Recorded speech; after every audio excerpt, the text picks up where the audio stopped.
یہ کہ کتاب اس کتاب سے آپ نے یہ بھی ذہن میں رکھنا ہے کیونکہ اس کے کافی سارے تراجم ہوئے ہیں، اور ٹھیک ہے، اور اردو زبان میں اس کے اندر کچھ ٹیکنیکل ورڈز بھی ہیں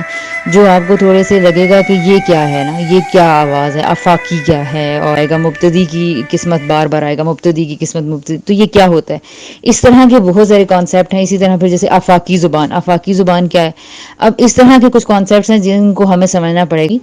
تاکہ ہم لوگ اس کو سمجھیں. پھر اس سے، اس ایکٹیویٹی سے، اس بات سے یہ فائدہ ہوگا کہ آپ یہ دیکھیں گے کہ ترجمہ اصل کتاب انگلش میں بھی نہیں ہے، انگلش بھی ٹرانسلیشن ہے. وہ لوگ، یہ میں صرف ان لوگوں کے لیے بات کر رہی ہوں جن لوگوں نے قرآن پڑھا ہوا ہے، ٹھیک ہے. آپ یہ دیکھیے گا کہ اوریجنلٹی میں کیا، اوریجنل رائٹر کا کانسیپٹ کیا ہوتا ہے اور ٹرانسلیشن سے کتنا فرق پڑ جاتا ہے ریالٹی کو گریب کرنے میں. تو جو لوگ قرآن کو ترجمہ در ترجمے پڑھتے ہیں اور دوسروں کے ہی ترجموں پہ بھروسہ کرتے رہتے ہیں، اگر وہ لوگ ریئل لینگویج کو ایکسیس نہیں کرتے ہیں تو وہ دیکھیں کہ وہ کتنی چیزوں کو لیک کر رہے ہوں گے، کتنی چیزوں کو غلط انڈرسٹینڈ کر رہے ہوں گے. یہ بہت آسان راستہ ہے کہ ہم دوسروں کے ترجمہ در ترجمہ کو پڑھتے جائیں. اور ذہن میں رکھنا چاہیے کہ ترجموں سے ترجمے کرنے میں کیا فرق ہوتا ہے اور اوریجنل ٹیکسٹ کو پڑھنے میں کیا چیزیں منفرد ہوتی ہیں. تو یہ ایک بڑی مزے کی چیز ہوتی ہے. اس طرح ترجمہ والی کتابیں پڑھ کے مجھے اندازہ ہوا ہے. اور اپنی جو کہ میری سسٹر بہت زیادہ لٹریچر پڑھتی ہیں تو ان سے ہوا کہ کہتی ہیں کہ، اور بھانجی جو کہ سارے انگلش لٹریچر پڑھتی ہے اور سسٹر جو ہیں وہ اردو لٹریچر پڑھتی ہیں، تو یہ کہا کہ انگلش لٹریچر میں جو چیزیں اتنی خوبصورت آ رہی ہوتی ہیں ان کو اردو میں ترجمہ کرتے ہیں تو بالکل بھونڈا سا بنا دیتے ہیں. اسی طرح اردو کی بعض چیزوں کو جب دیکھا گیا کہ انگلش میں ٹرانسلیٹ کیا گیا تو وہ اصل جو اس کا ایسنس تھا وہ تو بڑا کہیں غائب ہو گیا. وہ ٹیکسٹ کے قریب قریب رہنے والی بات، وہ جو مصنف دینا چاہتا تھا وہ تو کہیں آ ہی نہ سکی. تو اس بات سے، اس پہلو سے صرف میں یہ عیاں کرنا چاہ رہی ہوں قرآن پڑھے ہوئے لوگوں کے لیے کہ آپ قرآن کو جب تک اس کی لینگویج میں نہیں انڈرسٹینڈ کر پائیں گے، اس کو ڈائریکٹ آپ کو خود نہیں سمجھ کر پائیں گے. یہ ہر کسی کے لیے بات نہیں کر رہی، یہ صرف ان کے لیے جو ریسرچرز، جن کی ریسرچ ٹائپ کی جن کی نیچر ہوتی ہے ان کو، تاکہ وہ اپنے ذہن میں کلیئرٹی رکھیں کہ جب بھی آپ ترجمے پڑھیں آپ کسی اور کو بیچ میں پڑھیں، آپ خدا کو نہیں پڑھیں. لیکن عربک کو عربک میں سمجھنے کی کوشش جب شروع کی جا رہی ہوتی ہے تو اٹ مینس کہ آپ کتاب لکھنے والے کو سمجھنا شروع ہو گئے ہیں یا کتاب دینے والے کو جاننا شروع ہو گئے ہیں. ٹھیک ہے، تو یہ ایک چھوٹی سی چیز تھی جو کہ آپ نے آئندہ تمام تراجم کو پڑھتے ہوئے ذہن میں رکھنی ہے کہ رائٹر کی سوچ کیا ہوتی ہے، ترجمہ والا اپنی سوچ، اپنی بات بیچ میں شامل کر دیتا ہے. تو ہم اگر کسی چیز کو پیورلی سمجھنا چاہتے ہیں تو بہتر یہ ہوتا ہے کہ یا تو مختلف ترجمے پڑھ لی جائیں تاکہ اس کی بات کو گریب کر لیں، اور یا پھر اس لینگویج کے اندر جایا جائے، اس کے لٹریچر کو سمجھا جائے. جیسے کہ کہا تھا کہ ترجموں کے کمپیریزن کو ایک دفعہ دیکھ لیں گے، اس سے آپ کو بڑی ایک مزے کی انٹرسٹنگ بات پتہ چلے گی کتابوں کے متعلق. میں صرف 3 جگہوں سے پہلے 2 صفحات کا ایک کمپیریزن آپ کے سامنے رکھوں گی کیونکہ میں نے یہ کتاب پہلے جس ترجمے کی پڑھی ہوئی تھی وہ شفیق ناز وغیرہ کا ترجمہ تھا، اور میری امیجنیشن اس کے لحاظ سے سیٹ ہو چکی تھی. آپ نے نوٹ کیا ہوگا کتابوں کے بارے میں کہ جیسے ہی آپ کتاب پڑھتے جاتے ہیں آپ کے ذہن میں وہ پکچرائزیشن ہونی شروع ہو جاتی ہے. اب آپ اس پکچرائزیشن کو جو پہلی دفعہ آپ کے ذہن میں امیج بنتا ہے اس کو مٹانا یا اس کو ڈسٹرب کرنا بڑا مشکل ہوتا ہے کسی نئی تحریر یا اس کے ذریعے، پکچرز کے ذریعے. اب دیکھیے کہ تو یہی میرے ساتھ ہوا جب میں نے اس کتاب کے لیے اس میں چند الفاظ اور چیزیں ایسی تھی، یہ چند جملے ایسے تھے کہ جو ڈسٹرب مجھے کرنے شروع ہو گئے کہ یہ تو میں نے پڑھی نہیں تھی. اب آپ یہ دیکھیے کہ کتاب کا ایک خاص اسلوب ہے اور وہ ہمیں ماضی کی یاد دلاتی ہے اور پرانے کلچر کے بارے میں بتا رہی ہے. گڈریا، اس کی لاٹھی، ٹوٹی پھوٹی عمارت اور کلیسا، تو یہ سارے جو الفاظ ہیں، یہ جو ووکیبلری ہے، اور پھر محل، اندلس کی فضائیں، صحرا، تو یہ سارا کچھ جو ہے ہمیں لے جاتا ہے کچھ سالوں پہلے کے کلچر کے اندر. اب جب ہماری امیجنیشن بنے گی تو وہاں پر آج کل جیسی دبئی اور اسلام آباد کی بڑے بڑے جو کیا ہیں بلڈنگز، مالز ہیں، ایسی کوئی ہمارے ذہن میں پکچر نہیں آئے گی. وہاں اگر ہم اندلس کے محلوں کا بھی ذکر کریں تو ہمارے ذہن میں کلاسیکل ایج کی ساری امیجنیشن آئے گی، ان کے محلات وغیرہ. تو اب یہ دیکھیں بڑا ضروری ہے کہ آپ اس ٹائم کو ڈٹرمن کر پائیں کہ جس ٹائم کے بارے میں مصنف آپ کو بتانا چاہ رہا ہے، اور وہ پکچرائزیشن بھی بالکل ٹھیک ٹھیک ہی ہو. تو لیکن ترجمے کیا کرتے ہیں، اس پکچرائزیشن کو بعض اوقات گڑبڑ کر دیتے ہیں، غلط کر دیتے ہیں. مثال کے طور پر اب میں نے جب یہ پڑھنا شروع کیا جی تو اس میں لکھا تھا کہ لڑکے نام سنٹیاگو تھا جب شام کے وقت اپنے مویشیوں کے ساتھ ویران چرچ میں پہنچا. اب ویران چرچ سے گڑبڑ ہوئی کچھ. دیکھیں چرچ آج کل کا ورڈ ہے نا, جیسے کہ آج کل ہم چرچ کے بارے میں بولتے ہیں, لیکن پہلے چرچ اور چرچ سے ہمارے ذہن میں آج کل کی چرچز آپ سوچیے. اور کلیسا جو ان سے ہے وہ آپ کو یہ جو نسیم حجازی کی کتابیں ہیں تو وہاں بھی آپ کو کلیسا جو ان سے لفظ ملیں گے, یعنی یہ ایک پرانا لفظ ہے جو کہ کرسچنس کی عبادت گاہ کے لیے بولا جاتا ہے. قرآن کے ترجمے میں بھی آپ اس لفظ کو دیکھیں گے تو کلیسا لکھا ہوا آئے گا, چرچ نہیں ہوتا. تو وہ کیا ہوتا ہے کہ آپ کی امیجنیشن ماڈرن ایج اور پرانی ایج میں یعنی کنفیوز ہو رہی ہے کہ یہ چرچ تو وہاں کوئی نہیں تھا.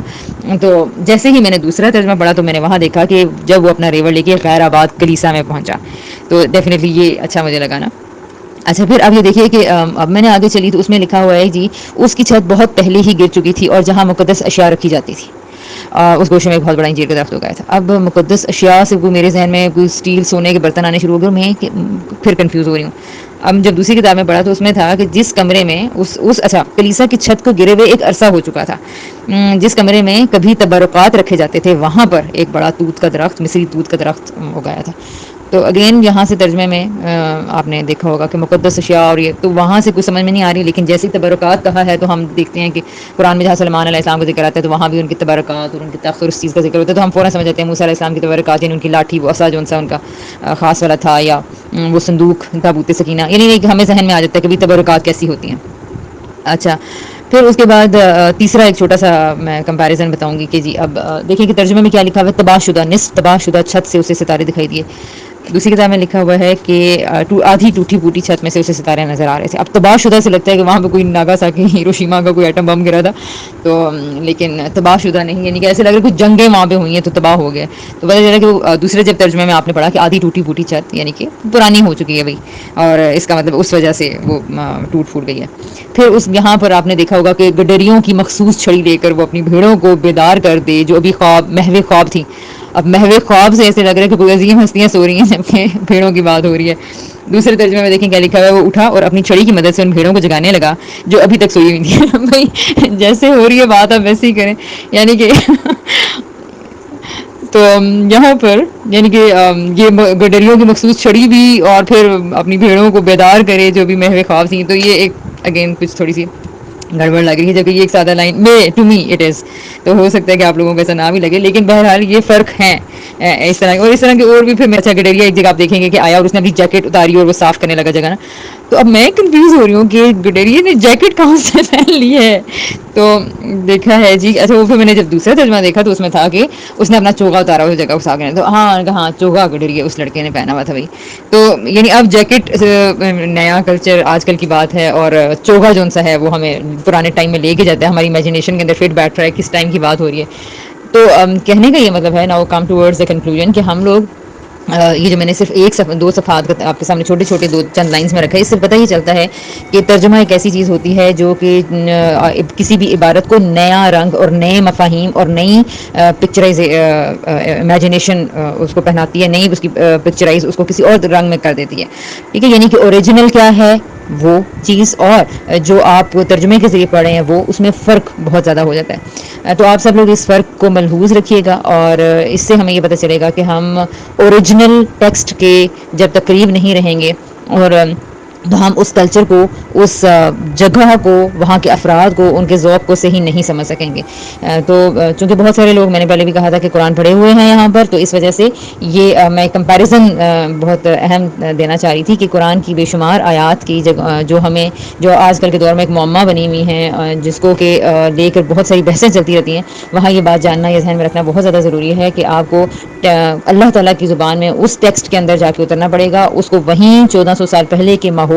مکہ مدینہ کی گلیوں میں ہی کھڑے ہو کر ان لائنز کو پڑھیں, وہیں سمجھیں, تو پھر آپ کو سمجھ میں آئے گی کہ ہاں اچھا یہ اتنی بحثیں ہوتی ہی نا اگر ہم وہاں پر اتر کر اس ماحول میں کھڑے ہو کر ان آیات کو سمجھ رہے ہوتے. تو بہت ساری آیات آپ کے ذہن میں ہوں گی کہ جن کے ترجموں کی وجہ سے بیسیکلی بہت سارے پرابلمس پیدا ہوئے ہیں. تو اب اگر بات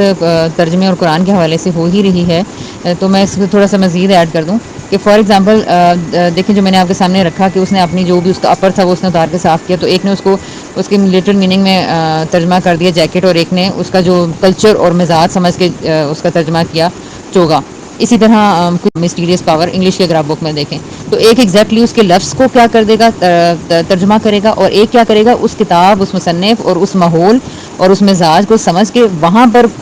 جملے ادھر ادھر بدل کے لکھے گا، وہ لفظ کے نیچے لفظ نہیں لکھے گا. وہ جبکہ جو عام ترجمے کرنے والے ہوتے ہیں وہ کیا کرتے ہیں، ایگزیکٹلی لفظ کے نیچے لفظ لکھ دیتے ہیں. اگر اس کی اسٹک آف شیپرڈ آئی ہے تو وہ کیا کرے گا کہ وہ یہ نہیں مخصوص لاٹھی اس نے جیسے لکھا ہے تو یہ نہیں کہیں گے کہ گڈریوں کی جو لاٹھی ہوتی ہے، یوں وہ کیا کریں گے، لفظ کے نیچے لفظ ڈالتے جائیں گے، جس سے کیا ہوتا ہے کہ لفظ کے نیچے لفظ ڈالنے سے یا لفظی ترجمہ کرنے سے ہم لوگ کبھی بھی وہ گریب ہی نہیں کر پاتے ہیں جو کہ ماحول اور جو نظم کی رعایت سے ترجمہ کرنا چاہیے. تو کیا ہوتا ہے کہ فار ایگزامپل لفظی ترجمہ تو پہلی اسٹیج کے لیے ضروری ہوتا ہے، لیکن دوسری اسٹیج کے لیے کہ جب آپ نے اس ماحول کو سمجھنا ہے، سچویشن کو سمجھنا ہے، ان لوگوں کو سمجھنا ہے، بات کرنے والے اور بات سننے والوں کے ماحول کو چیک کرنا ہے، تو وہاں آپ کو بہت سارے جملوں کی تالیف بدل کے، یعنی بہت سارے سینٹینس میکنگ کو بالکل چینج ہو سکتا ہے کر کے لکھنا پڑ جائے. ٹھیک ہے، جیسے مثال کے طور پر اگر گڈ مارننگ کا کوئی ترجمہ کرے گا اور کسی نے لفظی ترجمہ کرنا ہے بغیر اس کو دیکھے تو وہ کہے گا اچھی صبح. لیکن اگر کسی نے اس کی ایسنس، اس کے مزاج، اس کی اسپرٹ کو سمجھا ہے تو وہ یہ کہے گا کہ آپ کے لیے ایک پیاری صبح کے لیے